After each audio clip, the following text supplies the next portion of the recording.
Hello there. Hospital porters, pride and dignity, and all that sort of thing.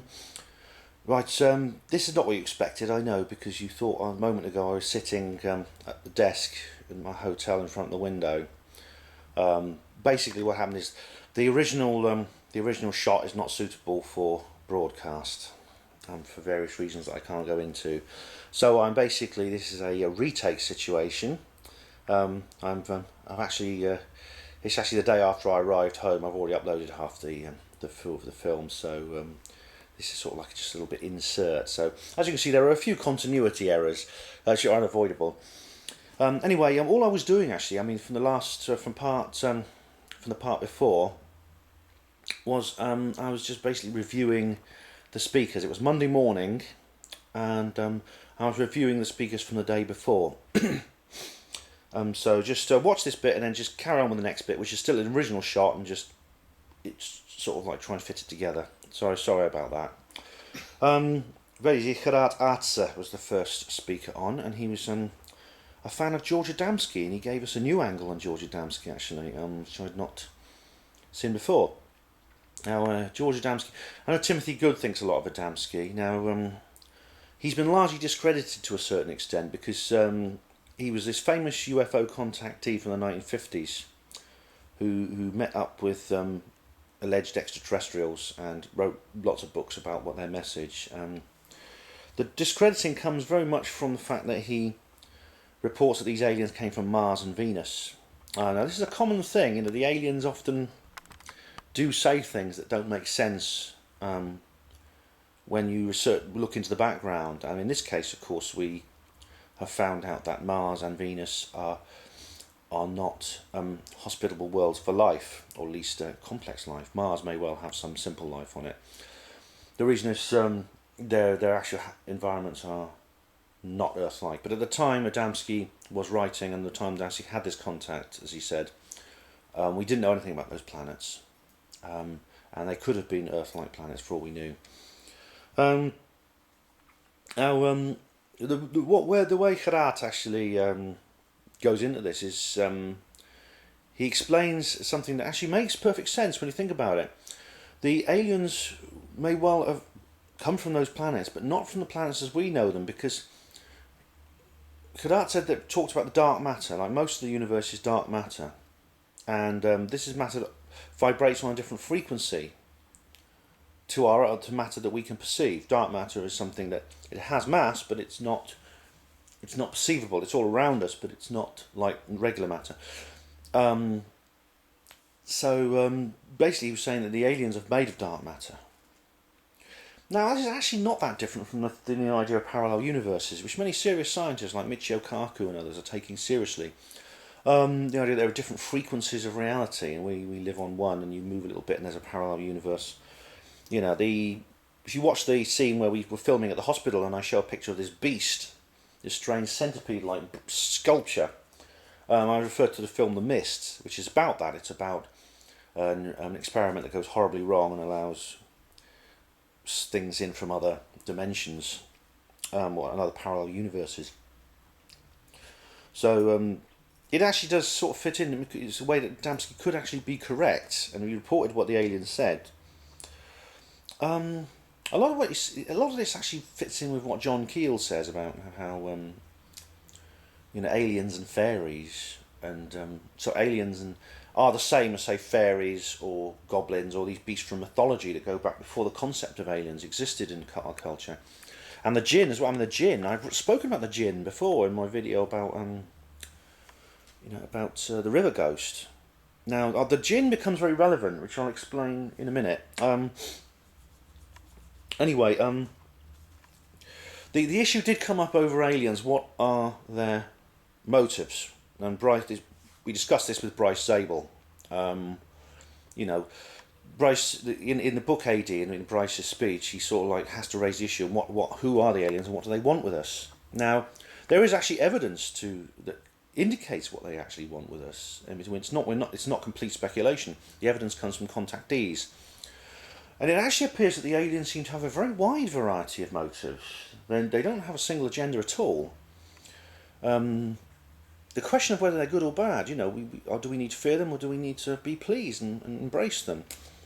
It turns out actually some of them are very friendly and they're very benevolent beings, and some people have very nice and friendly and even joyful encounters with these beings. The other aliens seem to be neutral. They seem to be observing us almost as a scientific specimen.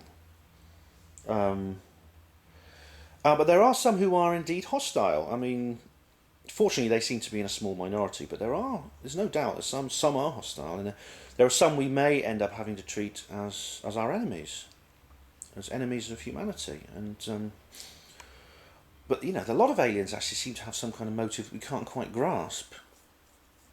They seem to be kind of very spurious and unclear about exactly what they want from us, as if they don't even think like we do. So anyway, the next speaker was Richard Lawrence. I did not see Lawrence. As I've explained before, I'm afraid I was not very impressed with him when I saw him at Probe. I'm against censorship, and I'm very glad that the Exopolitics team brought the Aetherius Society on board. I'm glad they allowed them to have their stall. One of them gave a newspaper to me, which I'll explain in my souvenirs video. Basically, I consider this a kind of cargo cult, along with other organisations like Maitreya and the Raelians, and I don't think that's very wise to turn them into a cargo cult. Now, the next speaker was an American lady called Kim Carlsberg, and she was a lady who was a camera woman and stills photographer who had worked on the TV series Baywatch. But I didn't lose interest at that point, and I'm glad I didn't, because that would have been very, very prejudicial and foolish of me, because if I had lost interest, I would have missed out on her, very, very interesting tale.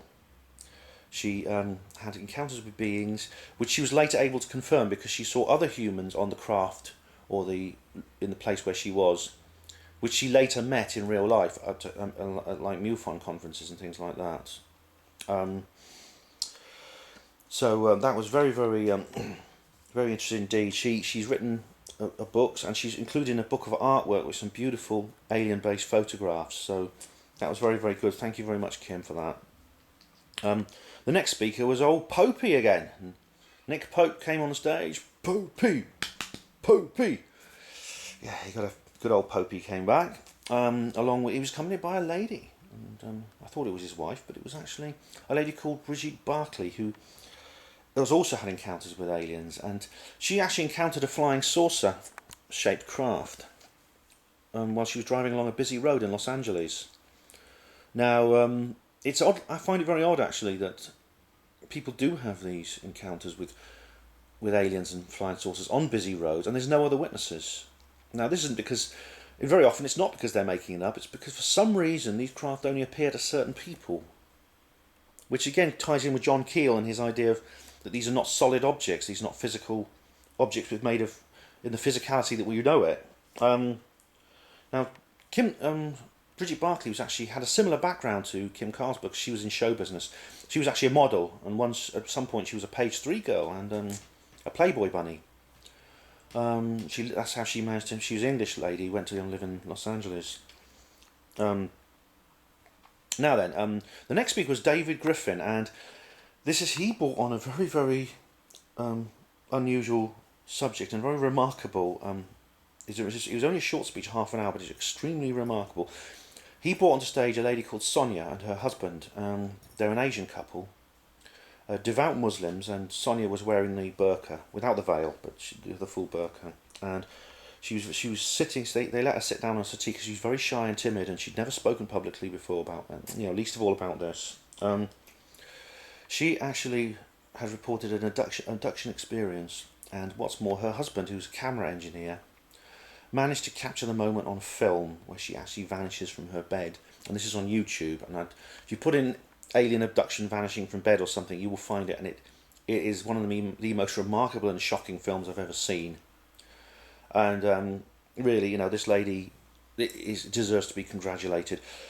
This is the nonsense that the skeptics talk about. UFO abductees, they're attention seekers. They want fame and fortune and publicity. This lady was a very shy lady from a culture and a religion which values privacy and modesty above all things. And the idea that somehow this woman is after fame and fortune is absolutely scandalous nonsense. If anyone said that, anyone claims that. Not least as well because she was actually approached by a reporter from the Sun, because there were some reporters going around the auditorium from the BBC and the Sun offering them a large amount of money. She turned them down. She turned down a large amount of money. So shut up, anyone who says that this lady's an attention seeker. That's very interesting. Thank you for that, David.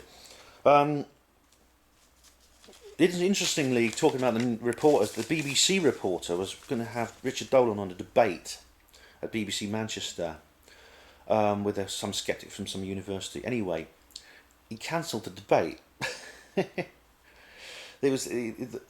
I mean, the BBC, you know, there's no reason given for this, but let me just guess why. He turned up at this conference expecting to find a gaggle of parachute test dummies, and instead he came across several hundred highly intelligent, highly free-thinking and highly cogent individuals. And he took one look at us and he got on the phone to the director and he says, look, we're going to have to cancel the show. It's not going to work. We're not going to be able to ridicule these people. Anyway, the last speaker of the day was Stephen Bassett, and he was excellent as always. Stephen Bassett is... Oh no, sorry, I'm Stephen Jones. Yeah, Stephen Jones is another of these contactees, and he was a very, very interesting guy. He's done a wonderful book, which I read in the review. I read the review of it in the UFO Matrix magazine, which is a great magazine. He's had these remarkable encounters, and he said, you know, if you've not had these encounters, you've got no idea how difficult it is to speak about them. And the whole idea, like I said, going back to Sonia, this Asian lady, this Muslim lady, you know, it's not about attention seeking. It's not about making money and fame and fortune. It's a complete misunderstanding to even claim that. He's did a lovely book called the Dance. What's it called? The Dance of the something dance. It's anyway. It's very, very. It's in the UFO Matrix magazine. Look, just go to Stephen Jones, and it'll be on the Exopolitics website. I can't remember the name, title of the book. Sorry, but it's got a lovely picture on the front. It shows people dancing. It's not an alien-based photograph. You know, I mean, it is true. I mean, I really take my hat off to all these contactee witnesses who've come out and spoken. You know, I respect them deeply. Last speaker, Stephen Bassett. He was great as always. Now, he again, he wants the end to what he calls the truth embargo, and he's arranged something called Disclosure Day, which is July the 8th, because that's the day when General Roger Ramey called a press conference in his office at Fort Worth base. He brought in Major Jesse Marcel, handed him this piece of sandwich wrapper and microwave whatever, you know, balsa wood, microwave balsa wood or whatever it was, and he basically made a fool out of him in front of the entire country. Now, I think the opportunity was lost with Roswell, because the serious investigation didn't begin until 1980 by Stanton Friedman when he interviewed Marcel.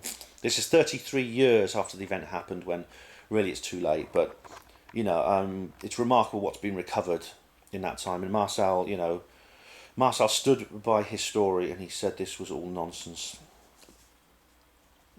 Now, Stephen Bassett. I saw Stephen Bassett once live before in Liverpool. I saw him in 2009, and this was shortly after President Obama had come to power. And Stephen Bassett said that disclosure would take place before the end of the year or early in 2010. He said Obama was the disclosure president.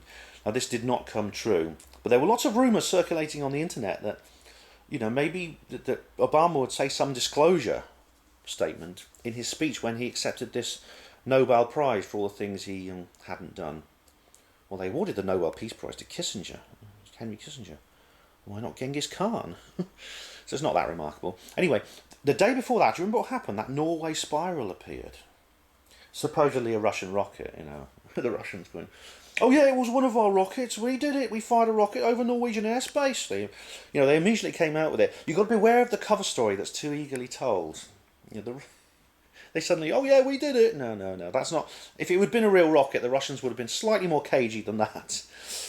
Anyway, maybe was the Norway spiral some kind of warning towards Obama, telling him not to say anything? I don't know. This is speculation. I've got no evidence, but it's something to think about. Anyway, that is the take 2 of my review of the speakers that spoke on Sunday, on the last day of the Exopolitics conference. Now I'm going to go on now and reveal my final thoughts and final conclusions on the Exopolitics and disclosure issue. Thank you for watching.